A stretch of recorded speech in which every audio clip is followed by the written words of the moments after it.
The School Board of Education regular meeting order with roll call vote, please. Maycomer. Here. Walker. Here. Dyke. Here. Freund. Here.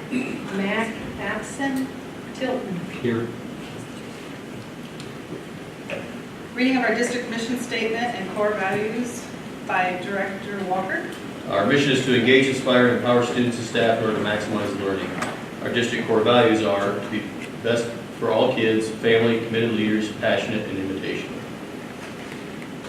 Approval of the agenda. Any revisions or changes? We do not. Motion to approve the agenda is presented. I'll second. I have a motion and a second to approve the agenda as presented. All those in favor? Aye. All those opposed? Agenda carries. Welcome visitors and guests. If there's anyone that needs to make public comment on things that are not on the agenda now, they need to like step up to that. Move on to agenda item 5, comment by board members and superintendent. So a lot of great things to share, just updates. First of all, going under Board Superintendent Goal 1, professional learning. I had the opportunity to actually job shadow one of our custodians for a couple hours, Mark at Lincoln, which was really, I got to dry mop and run the wet mop and learn how I was doing things wrong, and he had to come back and fix it later, but learned a lot about what our custodial staff does and got a better opportunity to make sure that we walk through all of our people's shoes. And I plan on doing that once a month until we get through all of our maintenance custodial. And I am serving lunch at Lincoln this week, so that's another step that we will do. I'm going to bring my own apron if they'll let me, it's a Hawkeye apron. Not allowed. So we were very fortunate that the Charles Theater worked with us as a partnership, and we did a professional learning day there where we showed the movie Paper Tigers, which I had sent a trailer for all the board members to see in the weekly update a few weeks ago. It was a very emotional movie day because the movie talks about an alternative school in it would be Walla Walla, Washington, who really changed the paradigms on students that are at risk and have high needs. And it was a wonderful day of learning, but really want to thank the Charles Theater. And we did a win-win. The administrators and leadership served concessions, and all concession money went back to Charles, so we're great on that. We have customer service training for all our front of house staff, so you'll now notice our customer, a different way of doing business with our secretaries and administrative assistants, and when we come into our buildings, really honoring invitational. So we're doing ongoing training with them monthly, and had a retreat training day a few weeks ago for about 4 hours with some experts in customer service. And you'll notice that we also have the auto attendant off now during the day. You will always have a human voice answering the phone. And I would just continue the one-on-ones with community members and staff members. I'm usually averaging 5 or 6 of those a week, so just continue to meet as many people as possible. Board and superintendent goal number 2, culture and climate. Just a reminder, we have cross country made state, our girls team made state, and Mason Dieter made state for the boys. So we're really excited for that. They raced this Saturday in Fort Dodge.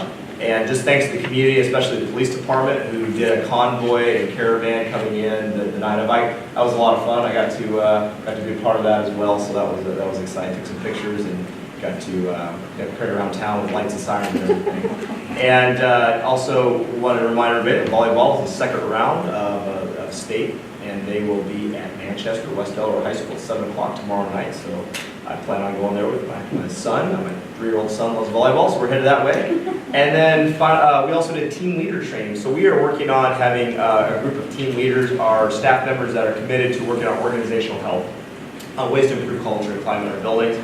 Much more that I can talk about right now, but I'll just tell you we had a great 2-hour training, and we're working on tweaking that system to better impact ways that we can get involved in culture and climate. And then finally, thank you to Justin DeVore Communications Group. We now have tour leaders, as I talked about, and we either have given or have scheduled 12 tours, including prospective families. We had a prospective family come in, so excited about joining our community, and I know we have another family excited about checking out Charles State Community Schools. They'll be coming in. And finally, Board Superintendent Goal 3, infrastructure. You'll see the signage is almost done. The weather's cooperating. You'll see some directional sign go up around the 512 campus. And we're getting close to having that done, but really like the new look around the high school. You can see all the colors and splashes that we're having. Concrete work is getting there, slow but steady, but they're getting that finished at Lincoln. We're trying those basketball courts in. Jerry told me probably this week we'll start the middle school, because all there's no rain. And we are also happy with the new busing plan, getting some feedback, and it seems that people have been satisfied with that, our constituents. I mean, we're getting some feedback on things we need to adjust and tweak, but I think overall that was a win for us. So that's what's going on in the district this week. Excellent. Anyone else? We had also 4 students on Saturday qualify for All-State for the music wing. So that's exciting, and they'll be performing the week that we go to the school board convention. And then last week was National School Hot Lunch Week, and Isaiah and I and former board member Lorraine Wintrick went to the middle school on Friday and had lunch. If Isaiah has anything he wants to talk about that, that'd be great. Got to get some more input from Jen about what she wanted from students. She didn't know. And I've also started visiting the schools too. Weekend last week. I don't know the entire time, so I didn't get spend very much time with the 3rd graders. Excellent. Thank you. Anyone else? All right, moving on to agenda item 6, committee reports.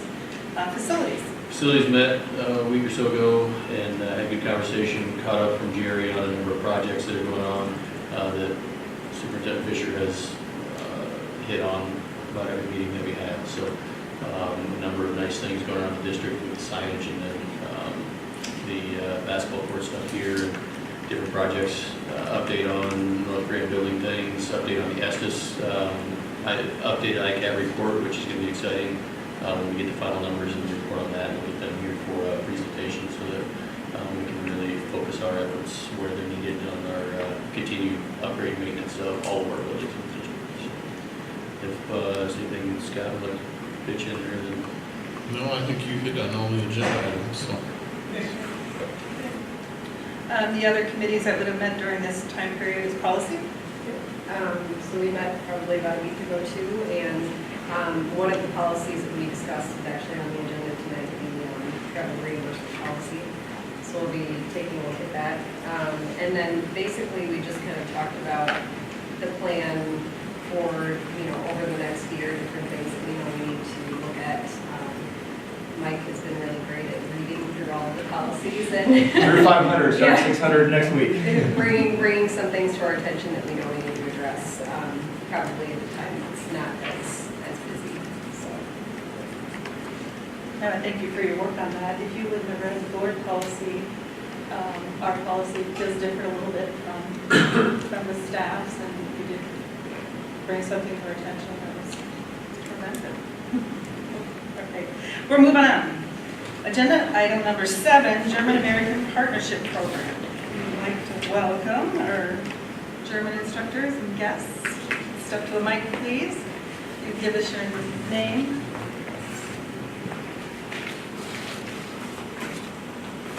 My name is Sherry Stahl. I wasn't going to get that wrong today since I just got married, but I'm here to introduce Heike Mock. She's the principal of our new GAP school, Freie Schule Anhalt in Kritten, which is in Sachsen-Anhalt, and so she's going to tell us a little bit about their school and then open it up for questions. And they're here until Thursday.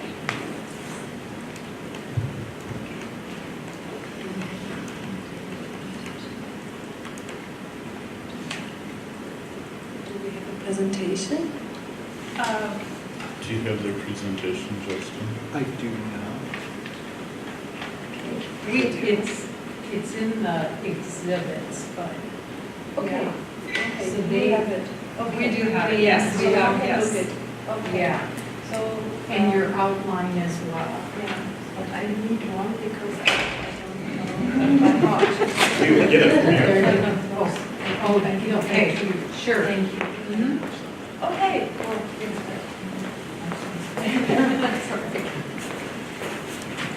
tries to.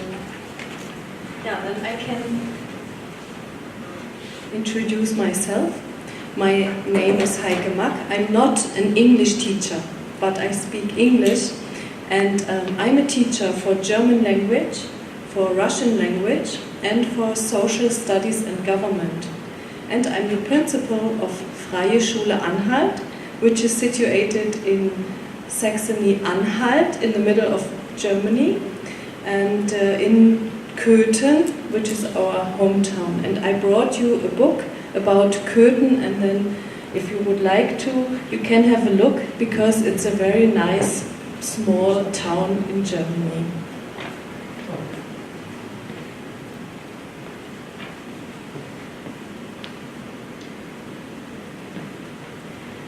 And our school is 10 years old. It was founded in 2008, and we do have 388 students from the age of 11 up to 19, and they are attending the 5th up to the 13th grade, and then they graduate, and then after that they can go to university or to college. So they are graduating at the highest level in Germany.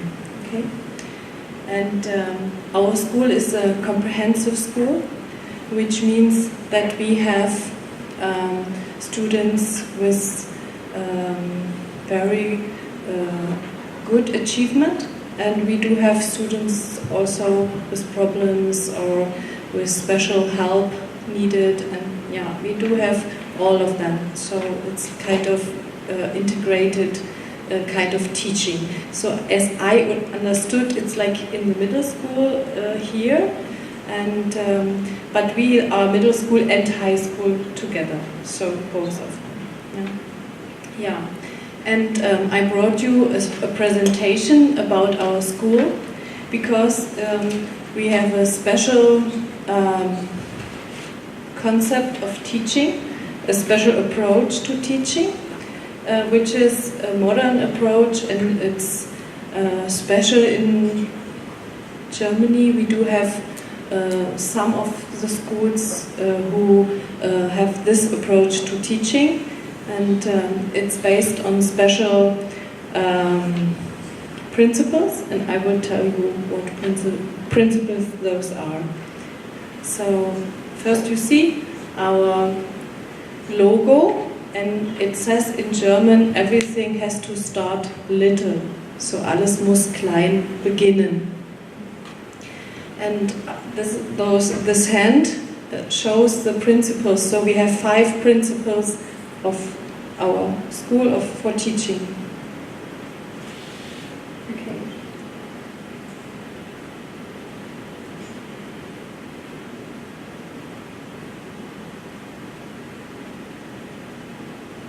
There's 3 minutes left to happen. Okay. Let's put a lot of pictures.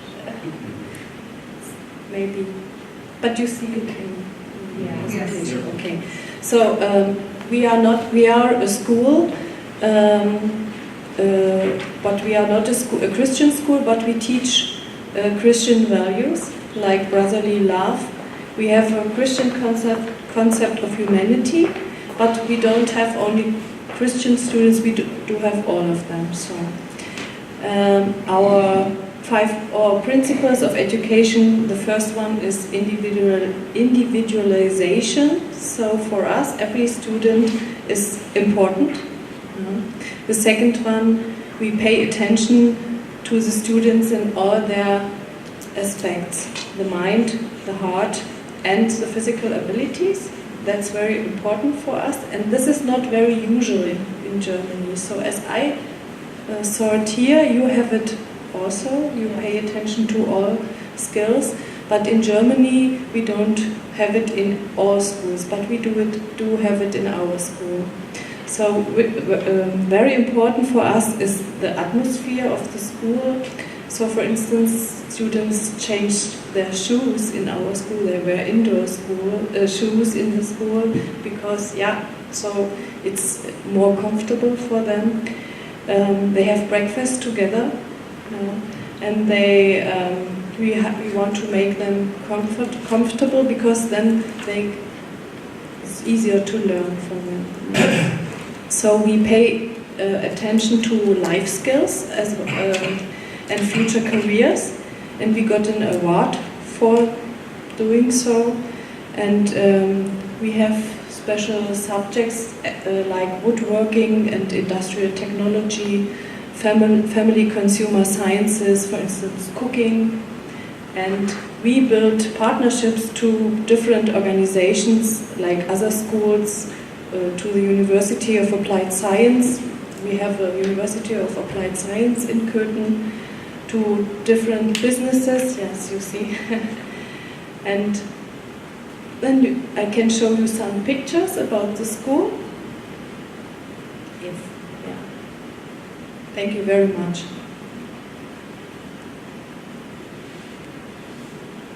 Yeah. So you see, our first class, and this was in 2008. Then we had 26 students, and now we have 388. And then we had 2 teachers, and now we have about 30 teachers and staff altogether 50. So they develop very fast. Okay. So you see, this is our school. It's a very old school. It is about 150 years old, and you see, it was built in the 1870s. And there we have a new building which was built in 2016.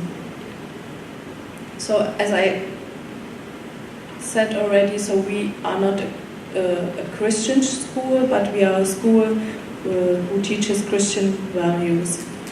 So you see,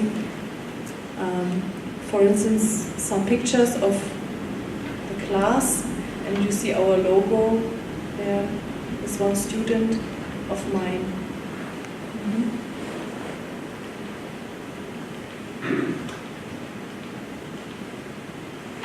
We do pay attention to musical education.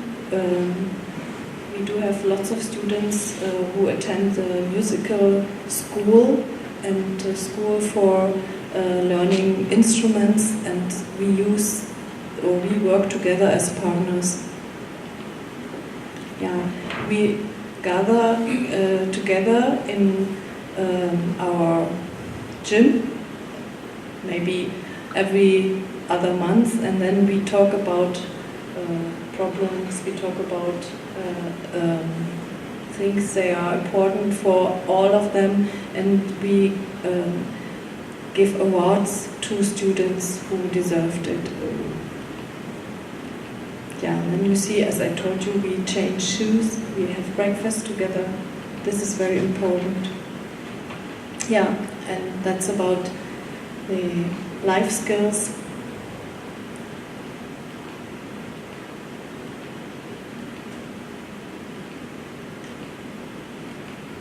Yeah, this is Köthen, you see, and we work together with the town and the county and the state. So we have a lot of relationships with organizations in museums and the theater and different cultural organizations in our town. You see them all, and for instance, you see Johann Sebastian Bach is very important for Köthen, German compositor, and he lived in Germany, so this is very important for Köthen. Yeah, you see, this is our schoolyard. In Germany, students go outside and they sit down, they sit on the yard and they are just working down outside. So we have a lot of workshops in our classes. You see, they work with books or with computer, with partners or in small groups.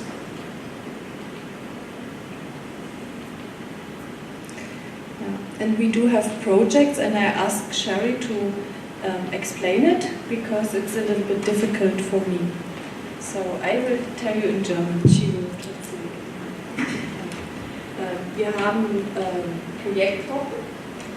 So there's project weeks. They have project weeks throughout the year. 5-mal im Jahr. 5 times a year. Zum Beispiel haben wir ein Theaterprojekt. They did a theater project. Ja, und wir haben ein Stück von Schiller gespielt. They did a piece from Schiller. Ja. Und wir haben Projektwochen zum Beispiel über die Steinzeit. They have a project week over the Stone Ages Ja, in der 5. Klasse. in the 5th grade.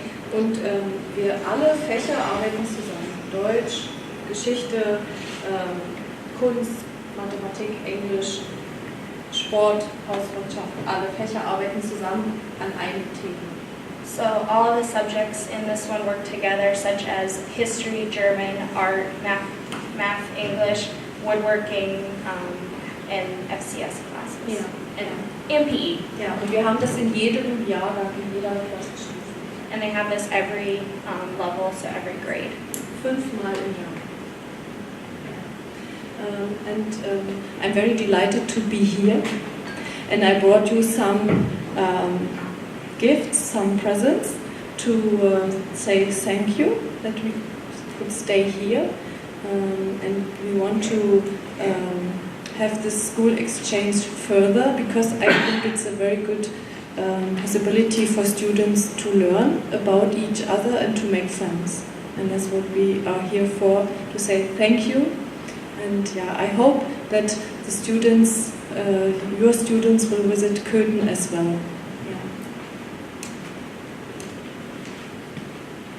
And first, I would like to thank Sherry for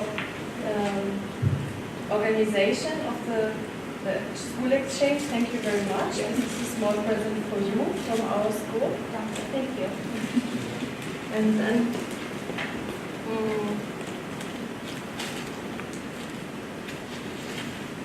you see it says Freie Schule Anhalt, which is our school, and 10 years Freie Schule Anhalt. So I brought one for you, so remember me.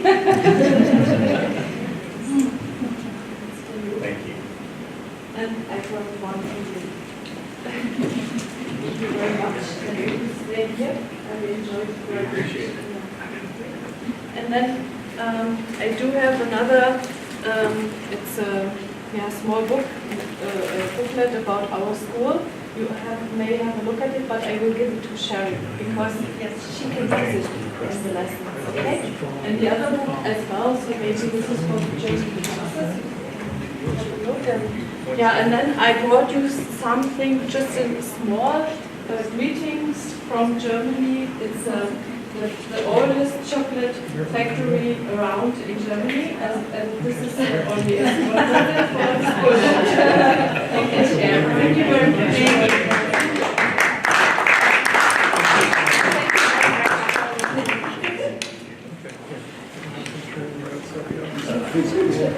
Justin, have a computer. Yeah.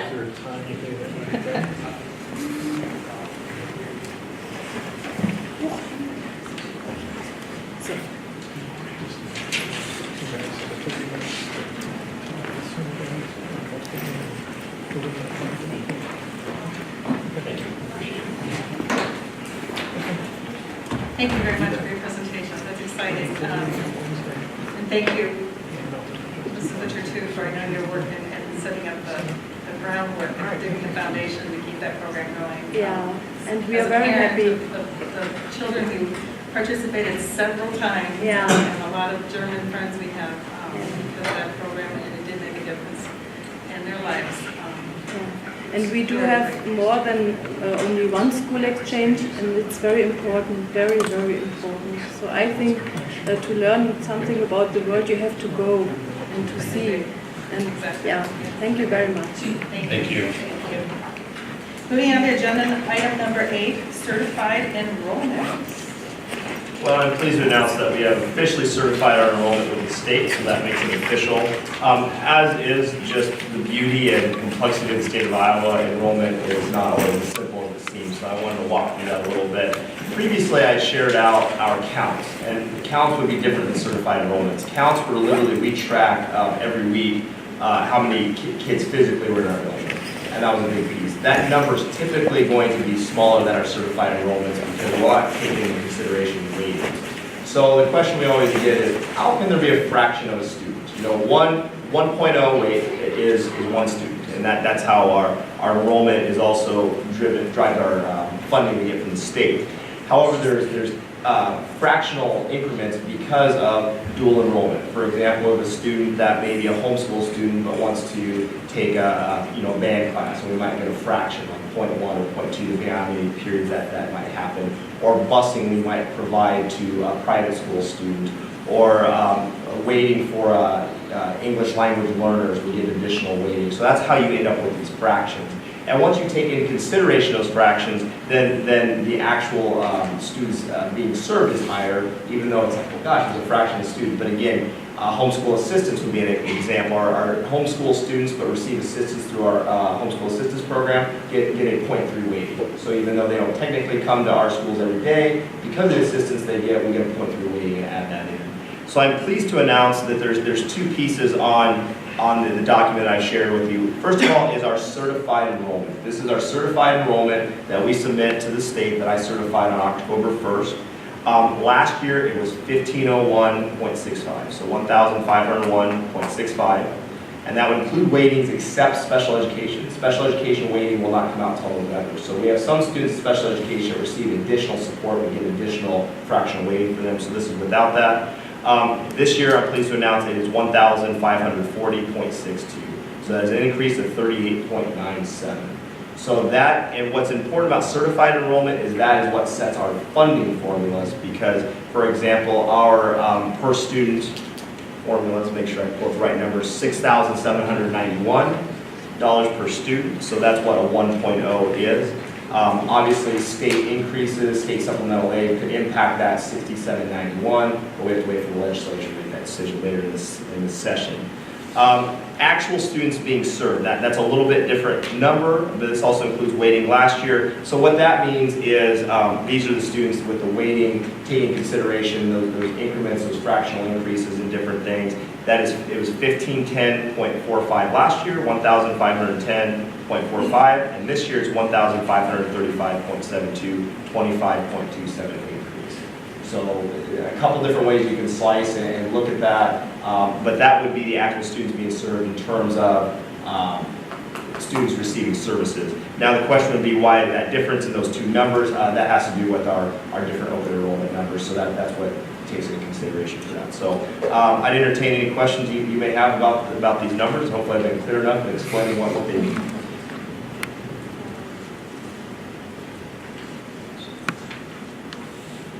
It's evidence we have a very solid, and somewhat exciting for those of us who have sat at this table for the last several years and have seen the budget cuts due to the declining enrollment, to know what we have coming next year. And I want to put a shout out to our administrative team, our teachers. Big shout out to Larry Wolf and Kara Shannon, who really worked hard to get the students that identified that may have questions or thought about leaving Charles City Community Schools, or thought out about kids that maybe were homeschooled but weren't happy with that particular service there, not service, but that particular situation they're in, because all homeschool situations are different.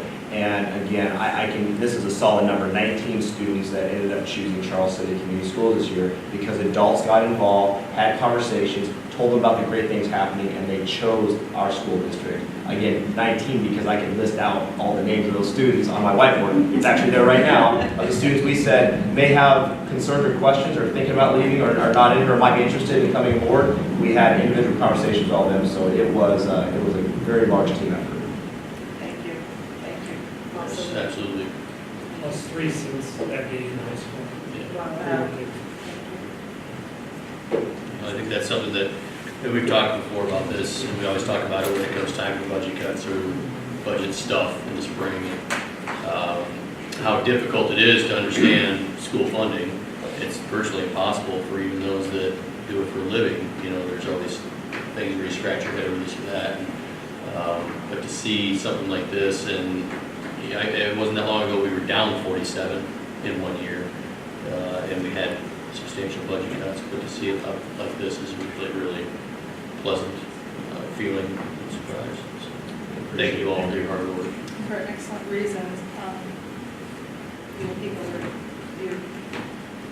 People are coming because they want to come, which is excellent staff. Taking the time to make those people feel welcome and wanted, and so they choose us. Agenda item number 9, core value, passion, trauma informed. Principal Kara Shannon, instructional leader Marie Conklin will present on the big rock of professional learning for our district. I just wanted to add something to the enrollment too. If you remember 4 years ago, our preschool numbers were just a little over 20, and we are over 80 students now in our preschool program.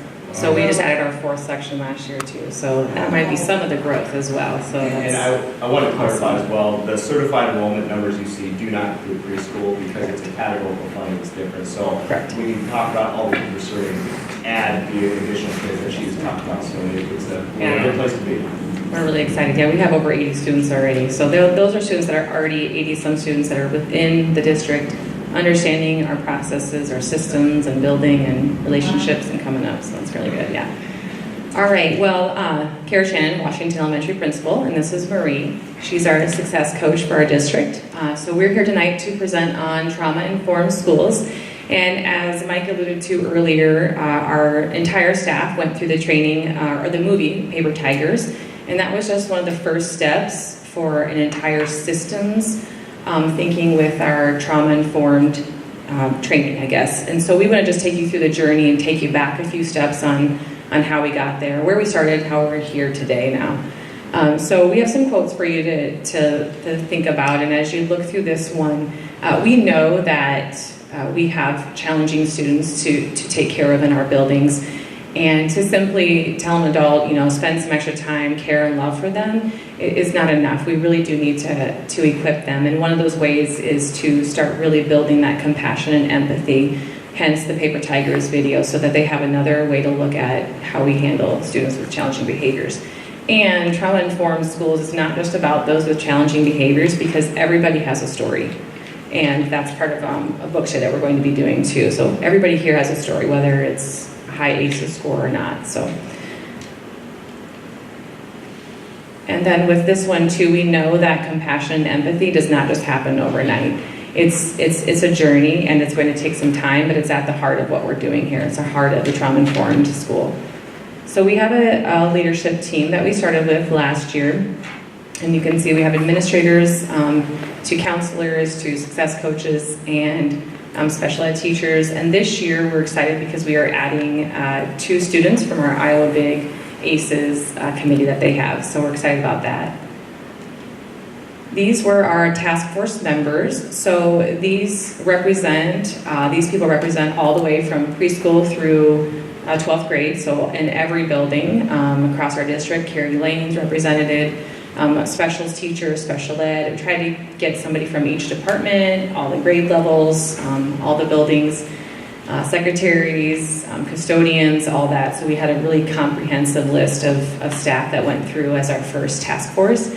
And the first step that they went through was the book study of Help for Billy. So this is kind of where that started with, was this core group of people.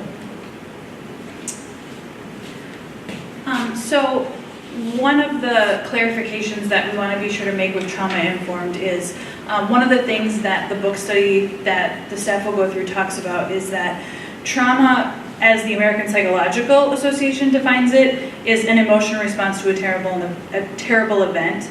But the book really gets into complex trauma. So it's that persistent trauma or that chronic experience that you're experiencing on a day-to-day basis, and really getting into what's going on in the brain when a person experiences that toxic trauma, and then what are some ways to kind of overcome that. And one of I think the most exciting things about this is that with learning last year of the ACEs score, and with kids that do experience trauma, what research has shown is that no matter how many traumatic experiences you may have had, if you have one positive, non-judgmental adult in your life, that can essentially help you to be successful. There isn't a magic formula or things like that. It truly does come back to that relationship. And so, however, sometimes it's hard to understand the child because of the acting out behaviors, and so how can we understand that and still, so to speak, toe the line? One of my favorite components of the book is they talk about having both a Mr. Rogers and a General Patton approach.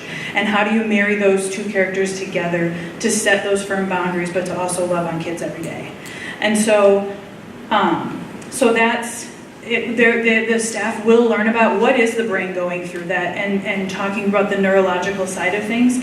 And that one of the things we learn is that we have to get those bottom needs met. We have to get the basic needs met and kind of work our way up to those the learning components, because if they don't have those basic needs and we don't start at the bottom, it really doesn't matter what we're teaching at that point.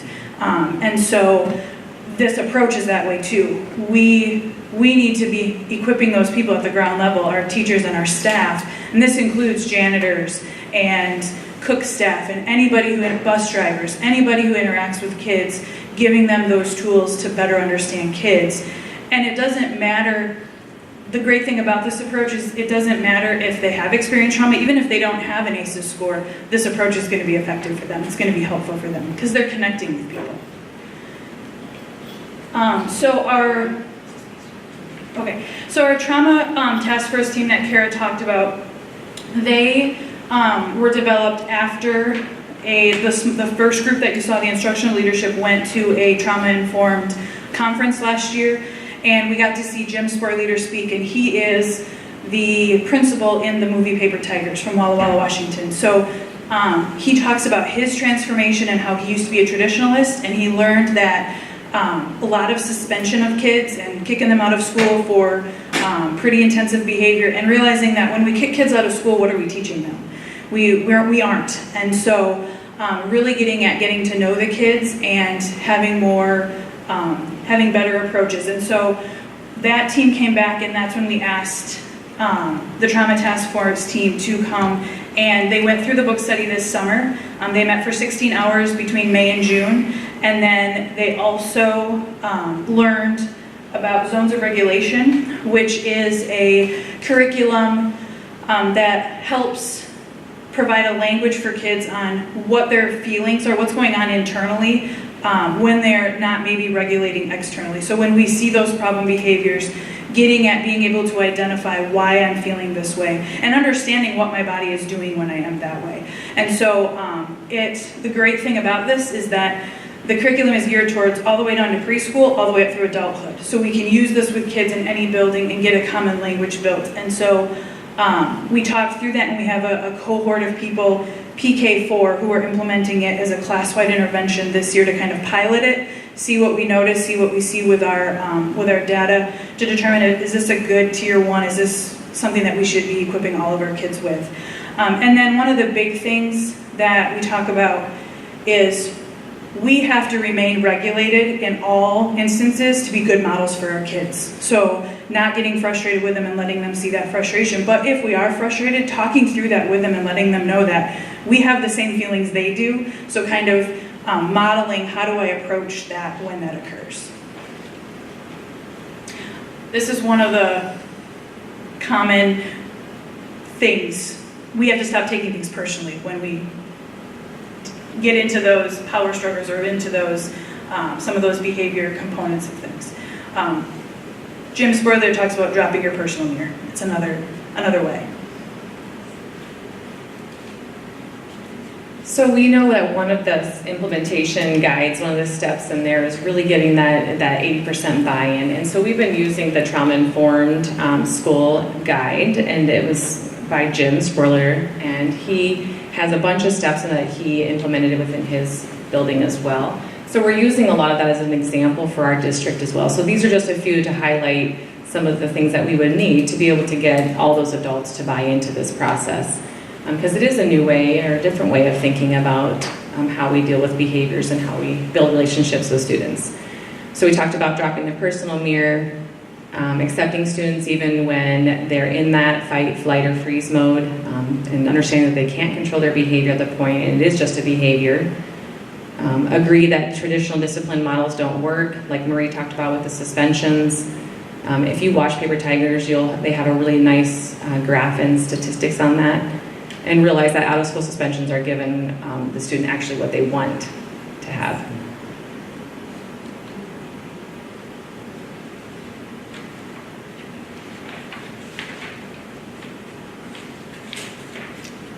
All right, this quote is just really leading into, so what's happening right now within our district? How will we as adults teach the students to take care of themselves and those around them.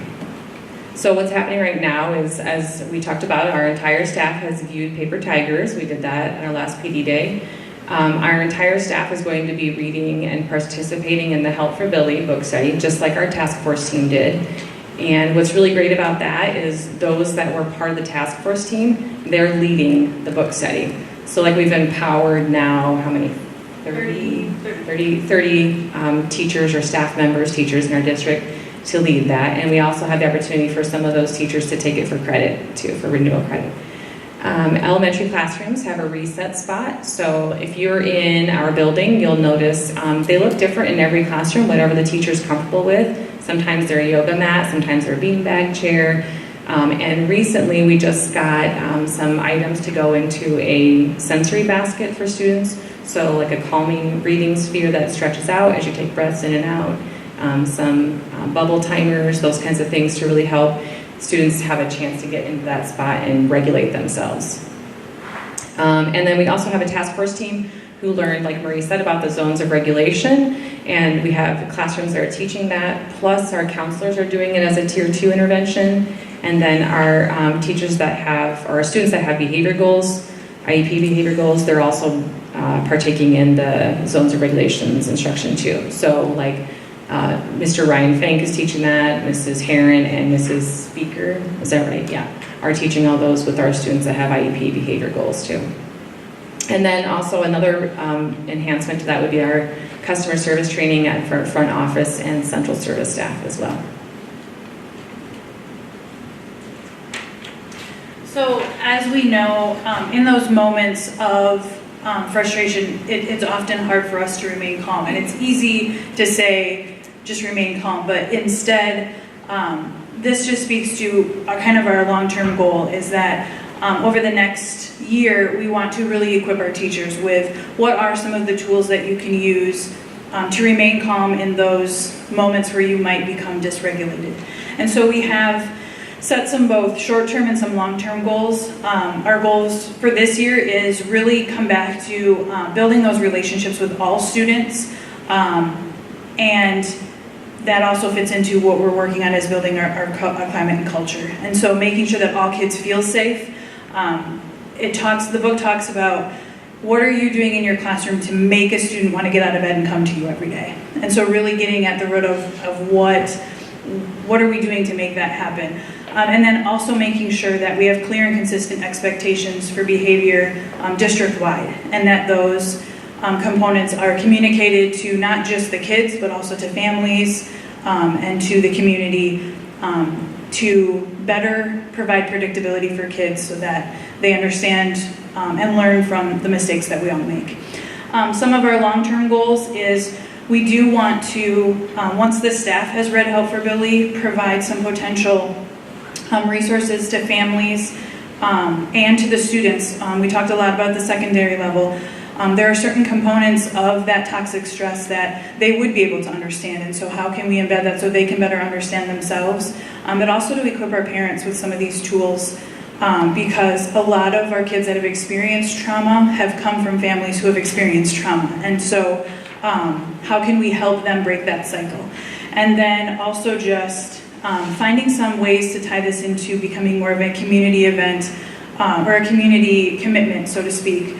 One of the things that excites me is in the movie there is a on-campus, there are many on-campus resources. So there's a hospital on campus, and it taught the office resource, the school resource officer talks about how, we have a lot of these resources in our town, and we don't understand why families don't go to them, but we don't take into consideration that maybe the hospital is across town and they don't have transportation.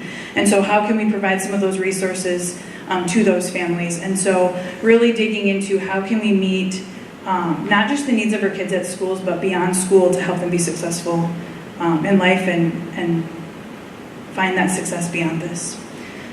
So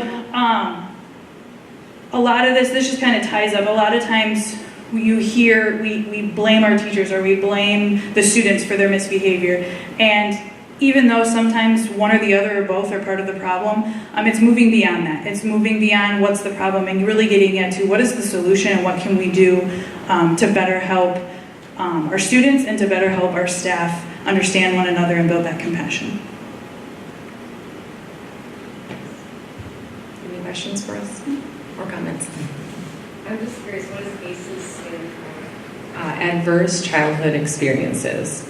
So there's, so divorce would be one. If you had that, you put a 1 next to it. The death of a parent would be 1. There's a lot of abuse. There's 10. Oh, sorry, 10. There's 10. Do you know the percentages of students that have trauma? Is there? So no, we don't. And one of the cautions that they've put out there is, if you really want to know that information, you better make sure you have the resources to help that. So we've had the conversations of, do we want to know our child's ACEs score? And I've always come back with, yeah, maybe it would be helpful, but ultimately what they're saying is the research says it helps whether it's 0 or 10, so it doesn't really matter. And so we don't have, and typically I think it's very, when you do in any room, when you do like how many ACEs do you have, there's always typically people in the room that have varying scores. That's just how the numbers have fallen in any of the trainings I've been to. So at this point, no, we don't have that. We do have, though, a screener that we just started using this year called SABERS, and that stands for Social, Academic, and Emotional Behavior Risk Screener. And so that is, it's similar to what we would use. So typically every year we have the FAST where the kids do their reading and the math test to kind of find out, are they at risk? This is a screener that looks at, are kids at risk in social behaviors, emotional behaviors, or academic behaviors? And then if they score below a certain number, that can tell us, do we need to do some things universally, or is it more individualized or even at that tier 2 level? And so we are finding in some of our grade level spans that we have some of that at the universal level. We have more than 20% of our kids who are at risk in an area, and that's telling us we need to do something universally.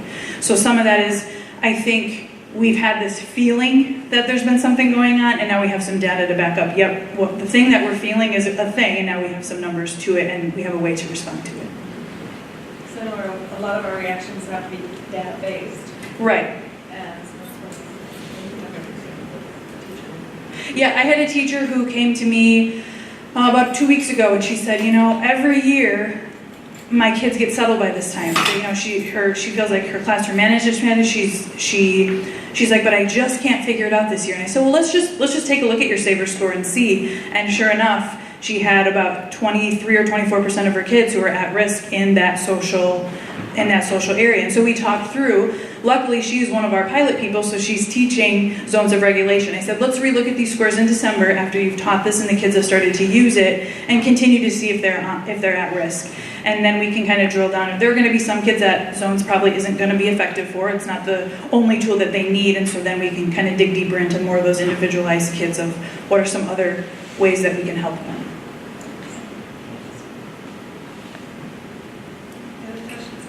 I just think that this program is wonderful. We're here to teach, but we're also here to help. And anything that you can do to refer students or families to extra assistance, or that we can help them get through the day and the year, is wonderful. So thank you for the time and the effort that you're putting into it. And we want to just thank all of our staff too for really the commitment that they've made to this, especially our leadership team members and the task force members. To go up and lead a book study, that's not an easy thing, especially in front of your peers, so we really appreciate that.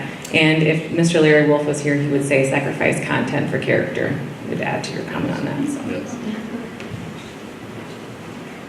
Thank you. Thank you very much. Thank you. Agenda item number 10, Employee Relations Conference, Labor Symposium.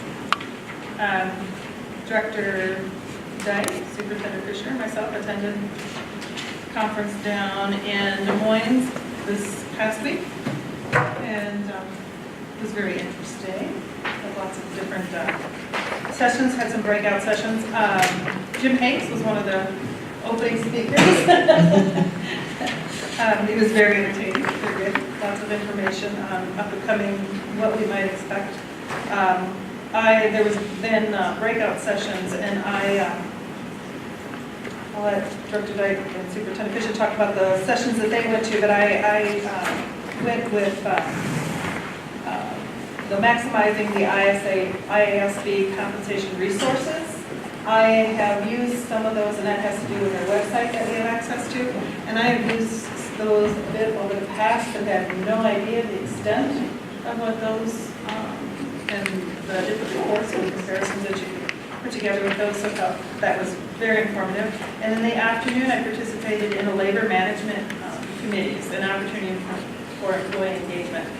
And having been on negotiations for the number of years that I have been, I found this really interesting because I know that our staff and our labor force is asked about the employee's handbook and how they can have input into the employee's handbook.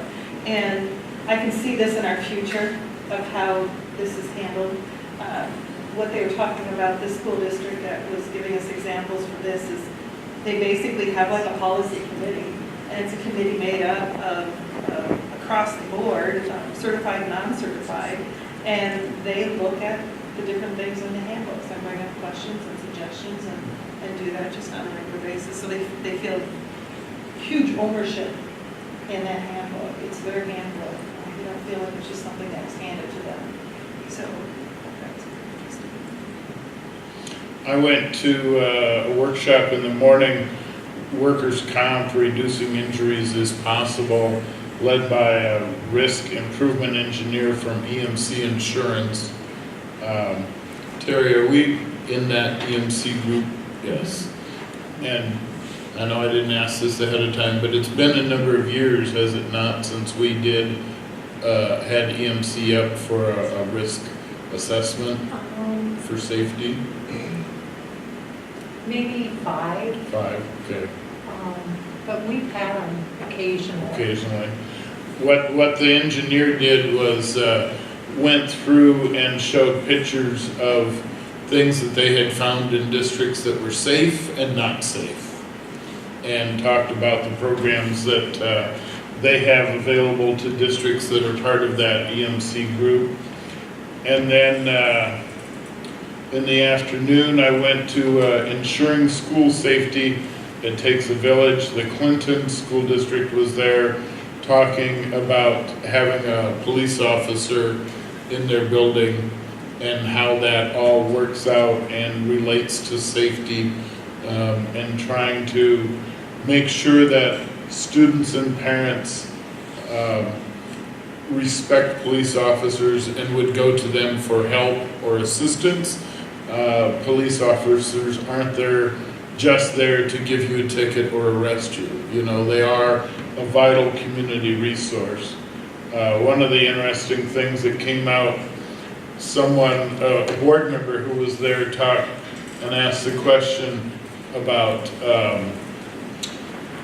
having metal detectors in buildings, and the superintendent said a metal detector or metal detectors would be fine at the front door, but the Clinton School has 39 exterior doors to the building, and if somebody wanted in with something that wasn't allowed, they would just have a friend unlock or open the door.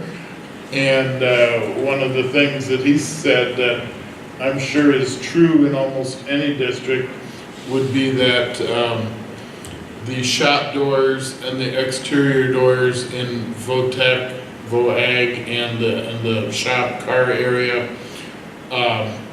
anybody could probably get in those doors most days because it's a part of the building that isn't as secure. So, you know, something to think about and to work on.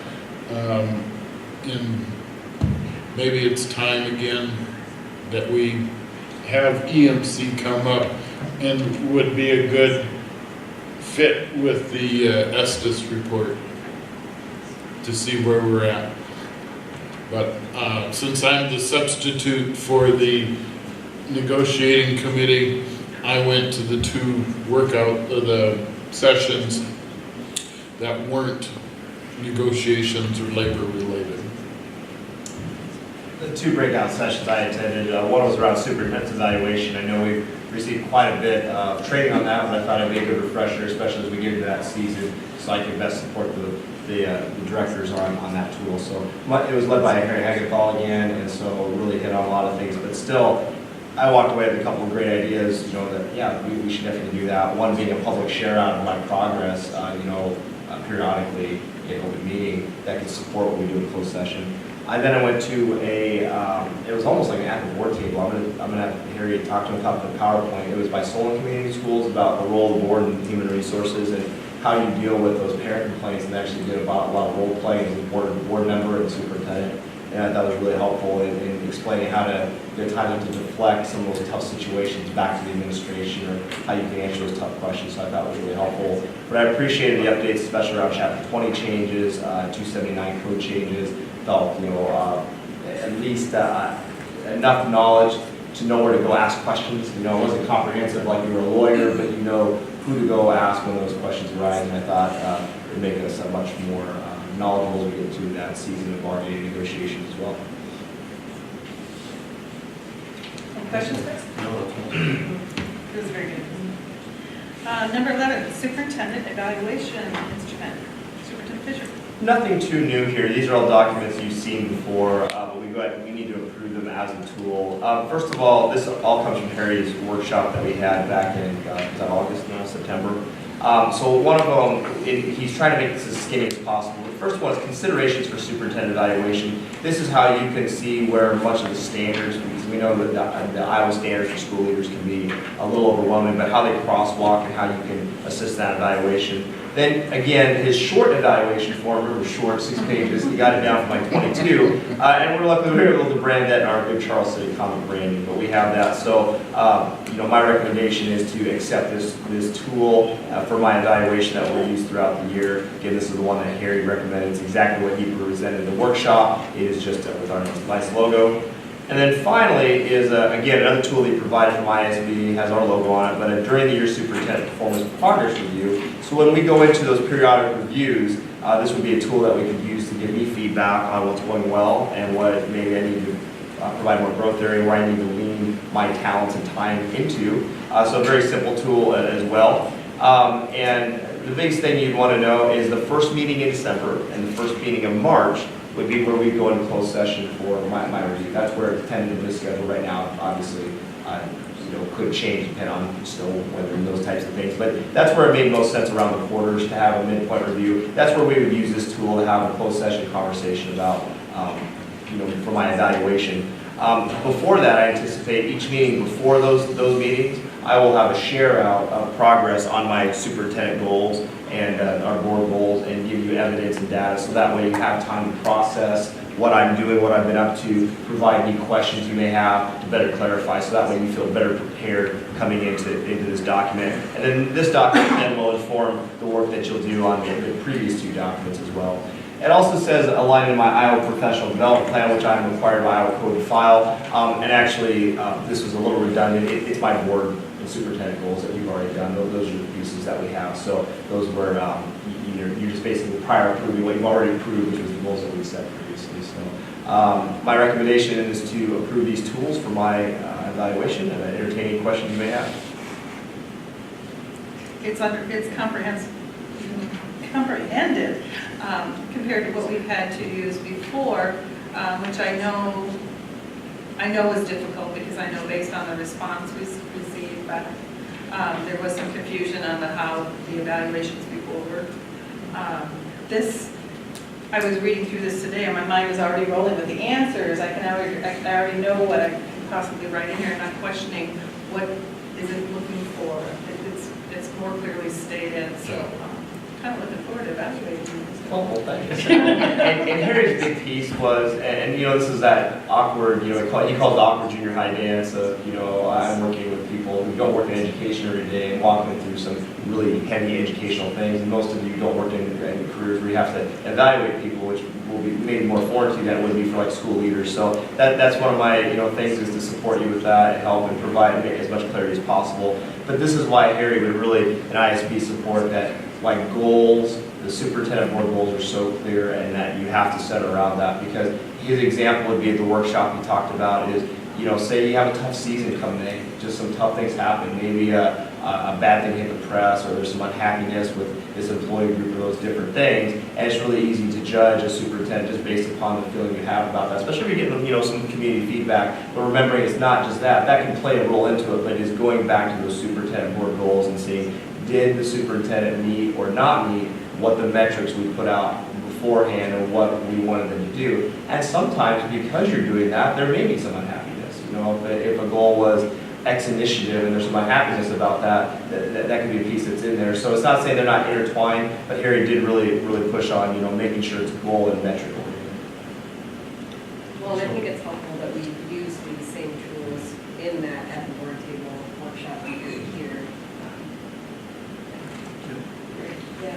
The entire process will be easier this year, considering how much time we've spent reviewing it, discussing it, and preparing for it. I move to approve the superintendent's evaluation tool and individual administrator professional development plan. I'll second. I have a motion and a second to approve the superintendent evaluation tool and individual administrator's professional development plan. Any other discussion, questions? All those in favor? Aye. All those opposed? Motion carries 4-0. Agenda item 12, IASB legislative platform. This is coming up. We've talked about this a few times throughout this year, about what we would like to have as our preferred legislative preferences that we'd like to see. I know there was talk about the sunset, also on setting SSA in a timely manner. Superintendent Fisher, you talked about. Yeah, my position, my recommendation would be to, again, the sunset continuation of the SAVE funds, which would be the statewide penny to support school infrastructure, and absolutely timely SSA would be very helpful. And then my final one would be, and there's been some talk about this, allowing more home rule. We are currently under Dillon's rule, which is very specific on how we can spend money and what we can do. Home rule, which is municipalities, counties operate under that. There's been some very small allowances in more home rule to give us more operational flexibility, but continued home rule would be very helpful in terms of it could free up some funding, it could allow us to be more creative in how we do things, and we would very much support that. I've heard through some of the lobbyists and people we've talked to that there are some members of the House that would entertain that. You know, obviously November will be very pivotal to determine where that goes. Any other comments? Agenda item 13, School Budget Review Committee. Application for open enrollment out and LEAP instruction beyond 5 years. Wants to... Terry. Terry, you want to take this one? We are allowed to request maximum or supplemental aid for 3 items. And this year, out of the 3 items, we qualified under 2 of those reasons. One being increased enrollment, and the other is the excess ELL cost.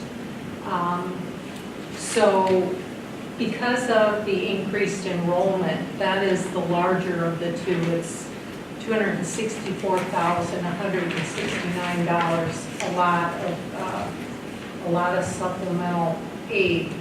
Now, what this does is it adds to our budget authority. In other words, increases our unspent balance.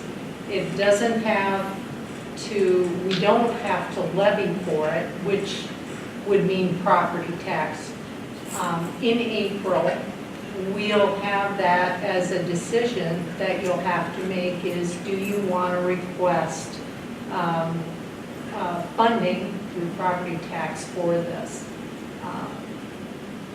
So we can think through that later, but this would give us the budget authority, which is a very big thing in the unspent balance calculation. And my recommendation is we go ahead and proceed with this because this is the last time that we can apply for this. If we don't apply for it, it's no longer an option. However, if we apply for it and then don't need it, that's fine. But if in the future that we do, because we're increasing enrollment, we have increasing needs, especially with our English language learners, as we have more newcomers moving into our district, newcomers meaning they speak no English at all, can be increased needs. So having this ability to do this is, I think, really powerful for us to best serve all kids. And just so I understand, this means that it's essentially like applying for a line of credit. It's there for us to use, but it doesn't mean. Yeah. The unspent balance isn't money, it's what we have available to spend. It's kind of like our what do they call it, the credit card. It's like your, because it generates, it generates the authority. It generates the authority, it does not generate the cash to back the authority. So we have the authority to spend up this. You know, some authority comes with cash. You know, like our certified enrollment comes with cash. You know, in many instances, but this doesn't, so we have to, you know, leverage cash for that if the time were to come to use it.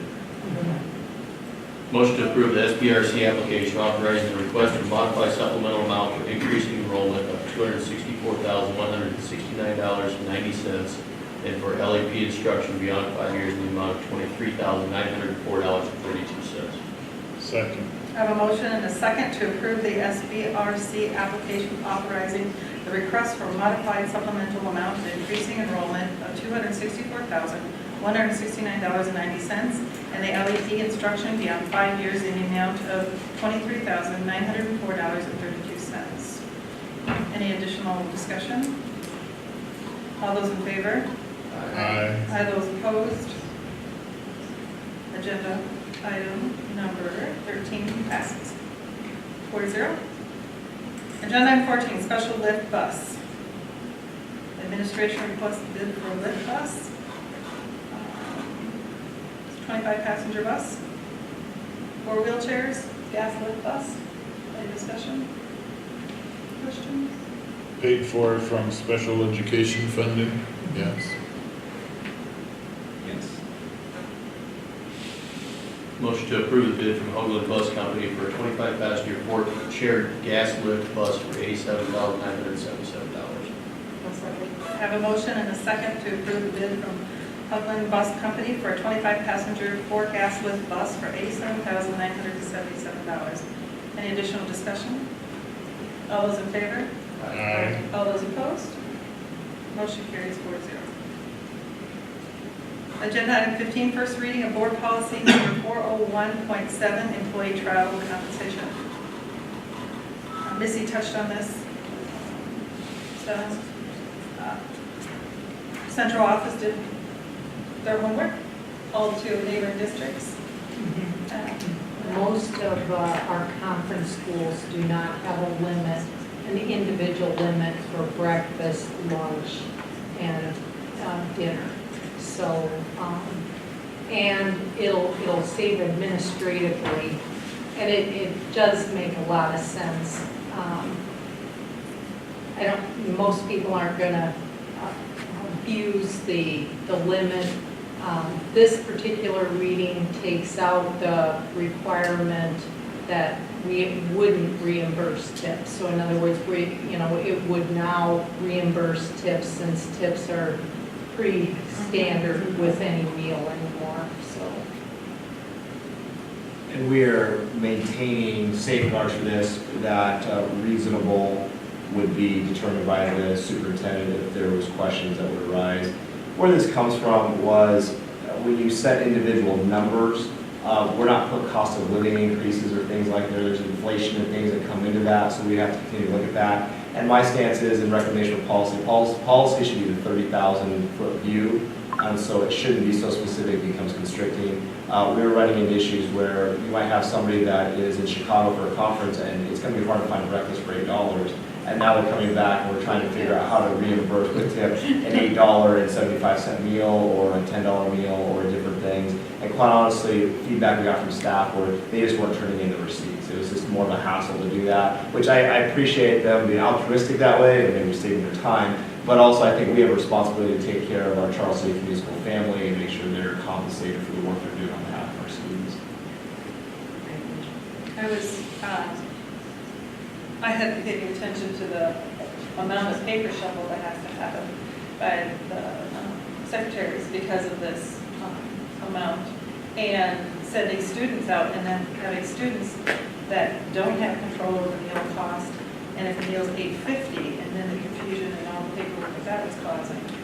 So this is a good policy that we're revising. Do I have a motion? I will make a motion to approve the first reading of board policy 401.7, employee travel compensation as presented. I have a motion and a second to approve the first reading of board policy number 401.7, employee travel compensation as presented. Any other additional discussion? All those in favor? Aye. All those opposed? Motion carries 4-0. Number 16, consent agenda. Move to approve the consent agenda items as listed. I'll second. I have a motion and a second to approve the consent agenda items as listed below.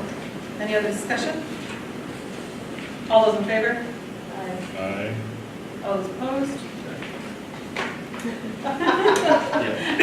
You wish your hand up there. Motion carries 4-0. Correspondence and miscellaneous. Important upcoming dates. Conferences are coming up very soon, and then also November 12th, our board meeting will be at Lincoln Elementary, as we want to show off some of the environmental things we've been doing there and show you the signage and inside environmental pieces. So 6:15 at Lincoln. Agenda item 19, consideration of closed session per Iowa Code 21.5J to discuss the sale of particular real estate, only where premature disclosure can be reasonably expected to decrease the price of the governmental body and would receive pay for that property. This is an action item. Move to go into closed session per Iowa Code 21.5J. Second. I have a motion and a second to go into closed session per Iowa Code 21.5.1J. A roll call vote, please. Walker, Yes. Dyke, Yes. Klein, Yes. Maycomber. Yes. Motion carries from closed session.